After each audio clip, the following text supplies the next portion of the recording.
Hey, what's up, poetry vigilantes and poetry Valkyries? Thanks for joining me tonight for another episode in my trolling series. Let's jump right underway. Jump into Abuse in the Home by Sort OK.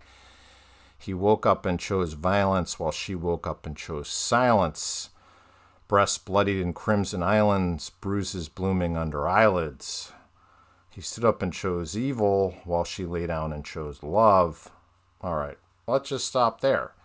So, great opening. I'm not sure whether I would open with violence and silence as the rhyme. But look at this: breast bloodied in crimson islands, bruises blooming under eyelids. It's just strong, evocative language. See how those B sounds really suggest the brutality that's being enacted. The focus of the poem on the eyes and the breasts really show us this cruel sexual dimension of the violence as well. And then the poem kind of throws a lot of that effort away. He stood up and chose evil. The poem's moralizing, it's drawing conclusions for us. It's just not doing all the things that it could do to be successful. Later on, we can see, I'll just highlight this line for you. He was black and she was blue. And it's not a capital B black there, so I'm not sure if the I don't know, but if it is saying, identifying, his color or his skin color is kind of part of defining who he is and his tendency towards violence. It's obviously a despicable thing for this poem to do. I don't know whether the poet writing this is a person of color or not, but if it's accidental, just be careful, right? So we all have to be very careful about our language and poetry. Words and word choices really matter. So such a strong description of violence, of domestic violence in the opening, such an important topic. Just let's follow through very carefully, guys. The Name of Us. This was sent to me DM. Someone's getting ready for a wedding. I think this is a epithalamian, epithalamian.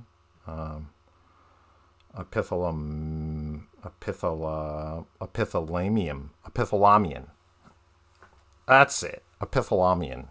Yeah, we're gonna go with that one. So at any rate, that's a Greek, goes back to the Greek idea that you would write a kind of a special poem or song in praise of the wedding bed. So there's a very long tradition. I think Sir Edward Spencer has a very famous one. So yeah, they're out there. It's a good thing to do if you're a poet and you have an opportunity to write one. It's a good test. So let's see how they do in this test. The Name of Us today. And it's Sarah Farrow here. Today is not the start of our journey. Oaken Hall, both sun and storm have seen, piecing together a course from fragments of other stories. Our map, a puzzle of missing pieces. Today is not the start of our journey. Okay, so that's our refrain. We change shape as our reflections in the waves. A different face, each glance we steal, we learn each other anew. Today is not the start of our journey. Long the ship has sailed, this name, a comfort always known. Today we paint in letters of joyful fire across the bow, the name of us. All right, so there's a lot of nice things going on. So this central conceit of this poem, the central image, unifying image is of this boat that is, on its maiden voyage, I suppose. That's very appropriate to that epithalamium concept. Epithalamium. Whew. Wow. I'm just never going to get that right, guys. Oh, okay. So yeah, very, very good, right? So if the original idea is to a bed, we've replaced the bed with this boat, and the maiden voyage is kind of really captures a lot of these wedding, bridal, nuptial themes for us with this boat. But kind of updates it a little bit instead of just being about this bed. It's about a journey together. And the poem keeps reiterating, today is not the start of our journey. Okay. Right. So, but does the reader care that this is emphatically repeated as the refrain, that it's not the start? I mean, so what? So they met earlier or whatever, or we're all in it together. I'm not sure that part's that interesting. Oak and Hull, both sun and storm have seen. Okay, so there's this syntactical inversion there. You could say both sun and storm have seen this oak and hull. So it's a little bit of a kind of poetic inversion. It's perhaps emphasizing, hey, we're just not getting up here and making a toast. This is a special poem for a special occasion. But I'm not particularly bothered by it. But, but so what? Again, so what? The suns and storms have seen their boat before. Okay. Piecing together, of course, from fragments of other stories. But what other stories? So this is evoking things outside the scope of this poem. And then it changes images to this map. Again, these are hard to write. So, I think this has some poetic cadences to it. We change shape as our reflections in the waves. As our reflections in the waves do what? A different face each glance we steal. Okay, so they're saying that they're the way they look and how they interact is constantly changing. It's always new. Okay. I mean, I think this is fine. I think especially, if you're writing it, if they wrote it together for one another, it's very touching. There's just no way at a wedding this isn't going to go over well. People are already imbibing and celebrating and feeling good. This is certainly not going to be a downer. People are going to think this is interesting. They're going to think it's brave. They're brave. So, go for it. Don't pull this poem. But, is this poem, if you sent this poem out as the Paris Review going to print it? I don't think so. But is it going to meet your purposes? I think it'll meet your purposes extremely adequately. But I don't know why you'd need me to tell you that. So that's. But congratulations. Okay, Working Mom. I think there's another one I just stumbled across on the sub over the course of the week and said, maybe we'll have a look at this one. Lenny from De Block. My baby bird trills me in the evenings. When the horizon rises up to swallow the sun, she wants to wake me in the morning, in italics. Okay. But I am grown with silken plumes and sleep is sparse, and she is a tiny bag of fuzzy bones that needs to restock her reserves so she can continue to sprout feathers like the seedlings in the vegetable garden. Okay, so I tiptoe my talons along the branch, spread my wings, and silently soar. She will not see me until I bring home dinner to fill her growing innards.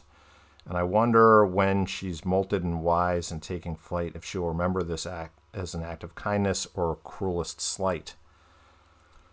All right, so this is one of these interesting poems, right? I think this is kind of, how we saw in Abuse in the Home. The poem is just attacking the issue straight on, and it's kind of forcing it too much and moralizing about it. This poem takes an indirect stance. It's hey, am I talking about birds or am I talking about people? Am I talking about a single mom? Clearly the title is Working Mom. So the mom has to leave the baby or the child. I don't know that you can just literally leave a baby at home. It would probably not, that wouldn't work. But yeah, the child is left during the day and the mom goes out to work in order to, pay rent and, sustain the child. But the poem is observing nature. Is observing things like sprout feathers, like the seedlings in the vegetable garden. So then it goes even further away from the subject. So you go from people are like birds, which are like seedlings in the vegetable garden. So it's kind of becoming more and more oblique. I tiptoe my talons along the branch. So this is kind of this moment of delicateness where you want to get out and not feel guilty about going off to work. and I guess the bird does the same thing. And then it asks at the end, I wonder when she's molted and wise, will she remember this is an act of kindness or not? Again, in terms of ending the poem with this, it's pushing the issue a little bit to say, or as the cruelest slight. Is it how could this be cruelest? Cruelest, I think, would be something else. There's still a strong maternal bearing described here, and these topics of the vegetable garden also suggest someone who is, doing other things. There's other circumstantial information this poetry is providing to suggest kind of nurturing maternal behavior, finding every way to provide and supply and kind of find abundance where there otherwise wouldn't be. So I think this poem might go out on a limb too much with that ending of the cruelest slight, but solid approach here, guys. So we're doing all the things we want a poem to do. We're taking the central conceit of these birds, and we're using it to attack human problems and human emotions. But instead of just like riding right in and attacking the human emotions, the human problem, we get a little bit of distance from it. So it's a nice strategy you guys can think about, Okay, let's go on here to a sonnet from Spud Kip. I think we've had some Spud Kip in the past, but apologize if sometimes these Reddit names not the most memorable things on planet Earth. So I love sonnets, guys. I talk a lot about sonnets on my channel. If you want to hear me talk a lot about sonnets, I do pretty much a sonnet every other week. So yeah, I cover a lot of famous sonnets. Try to break them down and teach people how to read them well and potentially how you could write one. I like writing sonnets, so I'm excited. Thanks for sending a sonnet. Invitation. You, the band, and I upon the stage rejoice. What good times, what company. A toast or two to the hosts assuage platters of things from Atlantic sea. Marbled men reflect with eyes and ear on things unseen, unheard, unconscious on fate or fate, or feasts unfair. We play on with bass quite thunderous. Okay, so that's our octave. That's the first 8 lines. We see this the poet knows enough to put in this break between the octave and the sestina. The octave is supposed to do this kind of painting, establishing a scene or establishing a scenario, and then the sestina the sestet then pivots and comments on the action of the octave. A sorrow for swans still stuck frozen. Oh, right. So I think my concern here, guys, is the first this octave here. We have a band on the stage. There's some type of party going on. Marbled men reflect with eyes and ears. I'm not sure what these marbled men are. Maybe they're just statues. So there's maybe just too much going on in this octave. You could simplify down to a scene of a party. Why platters of things from the Atlantic Sea? Why specifically the Atlantic? I don't know. There's a lot going on, right? And then it charges right through the octave. The bass, quite thunderous, rides on through right into that sestet, a sorrow for swans. Now it's introducing a new image, which we didn't have before, of swans. That's a no-no. So that's continuing to narrate. A sonnet probably should avoid doing that. I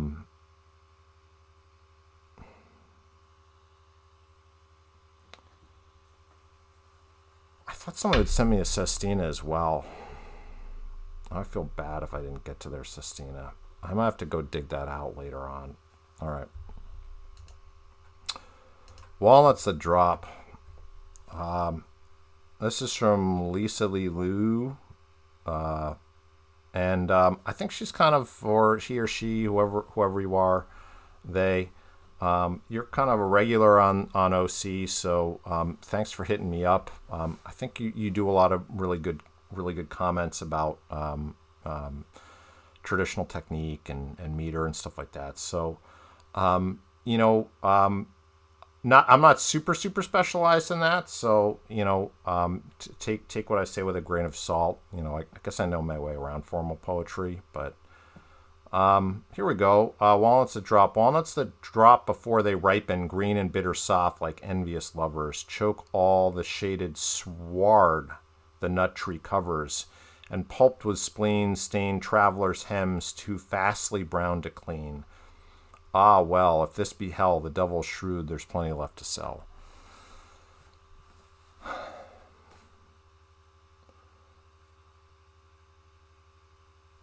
So there's kind of all this sort of adjectival or, extra emotional activity being laden on these walnuts.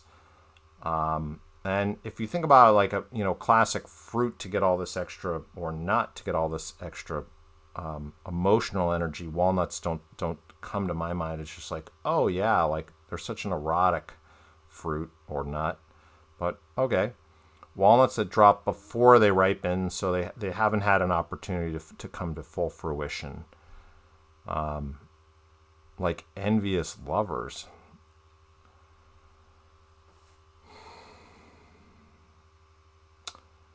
Why like envious lovers, though? I mean, is that going to be the topic of this poem?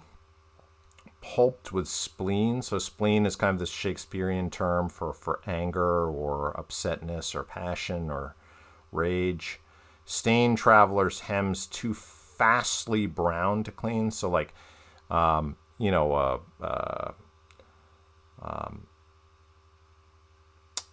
a color that's fast, that's said to be fast, is like steadfast. It stays. It's not going to come out easily. But it's a slightly archaic way to say that, too fastly. So why the too fastly? Why do we need the two? I mean, is that for a rhythmic reason? So that this poem sounds very kind of taking and saying things in a deliberately poetic, persnickety way, kind of drawing attention to itself with its extremely deliberate, kind of manicured approach here. But then it pivots. Ah, well, if this be hell, the devil is shrewd, there's plenty left to sell. What's being sold? I don't see selling as an action in this poem. There's fruit, there's walnuts falling from trees before they ripen. They're not being sold. They're free. I mean, maybe that's part of what this poem's talking about, but color me completely and totally lost. An elder bush weaves crowns of white flowers, thinking to flesh them with sweet fruit thereafter. I can't understand how elder bushes think. In steals a boy. Okay, so finally we get a actor in this poem. Why wait to introduce this boy until this stanza? Why not get him in the first stanza? His shears cut short her laughter? Oh gosh. So, you can't introduce your characters this late. You got to set them up. Froths up a cordial that he dies in drinking. So he dies from drinking? Lisa Louie, you clearly have some chops. I mean, you're playing around with a lot of really interesting vocabulary and phrasing. The rhythms of this poem are interesting. In terms of what you're trying to accomplish, a little bit lost. So this might be an instance where, simplify. If you want to talk about a boy and a girl and fruit or nuts and things and lovers, envious lovers, tell us. Make that as clear as possible. Readers will appreciate being given a clear idea of who's being talked about and what their situation is. then you can introduce some of these ideas that you have about nature and how they emulate human emotions of lust or forgiveness or envy or whatever, and use them to describe and depict. Take a page out of Working Mom here, and Working Mom, there's never any doubt in my mind what the poem is really about, even though there's a lot of birds and other imagery. But interesting. Okay.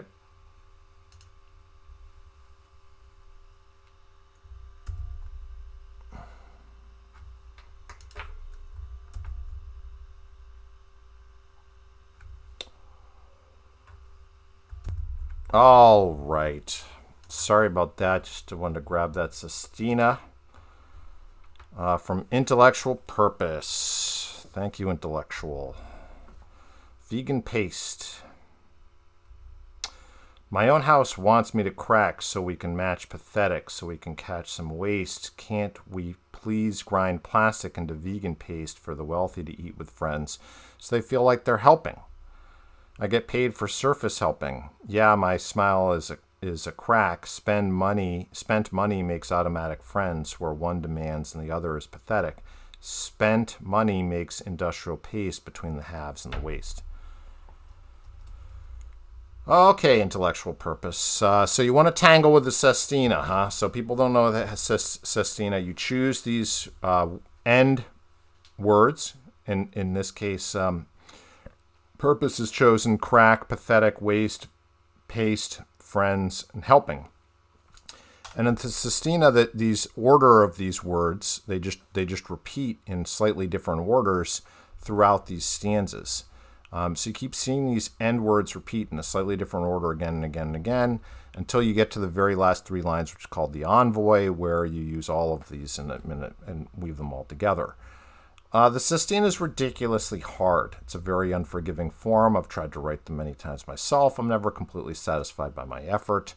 Very few poets have done them well, Elizabeth Bishop being perhaps the best 20th century example of the Sestina that I know of. I'm sure there are others, but they're very, very, very difficult.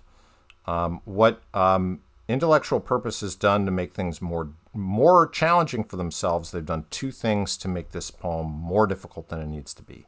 The first thing they did is they decided to rhyme waste and paste. And I think this is a big mistake in the Sestina because there's already going to be so much repetition in it. It's kind of going to, quote unquote, rhyme anyway with this just welling up of the repeating of the words. People are going to register that akin to a rhyme. By doing like this, doing this again to return my theme, it's forcing the issue too much. Having these words rhyme is a mistake. It's just not a good idea. It makes this sound like slapstick, like silly, like nonsense poem. What else? The second thing that Intellectual Purpose has done to make things more difficult is not to punctuate.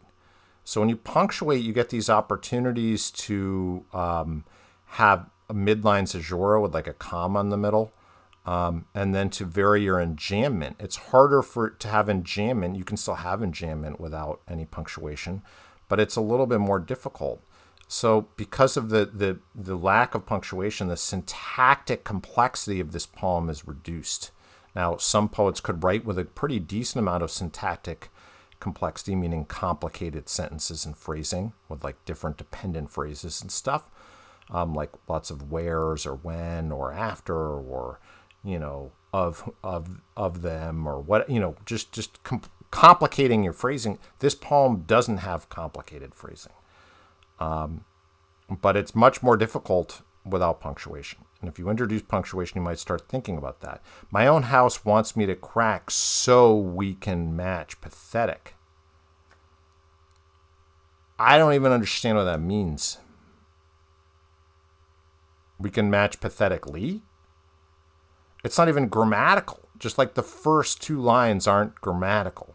And then it does that again, so we can catch some waste? Catch it where? Can't we please grind plastic into vegan paste? Now I feel like it's just haunting the reader.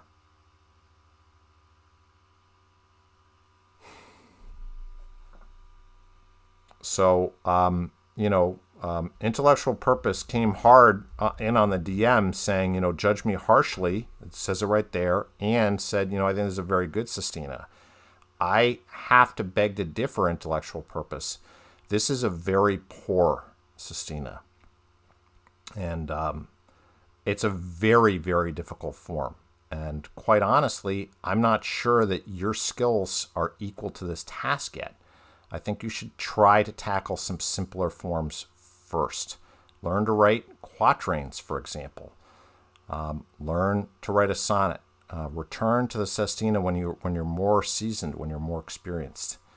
And when you do, bring all of your tools to bear. You can't come at a challenge as formidable as the Sestina with like one hand tied behind your back. You're going to get wrecked. That's exactly what happened.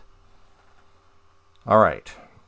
You said judge harshly, right? It says it right there. Everyone can see that. So I apologize. I think you're brave, intellectual purpose, for taking this on. And I applaud that. Chutzpah. You have chutzpah. But not happening this time. All right.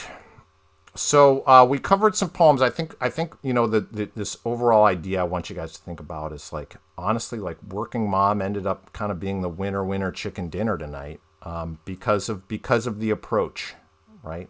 So the direct approach isn't always the best. But if you get too far off the path the way Vegan Paste does, you can also miss the mark.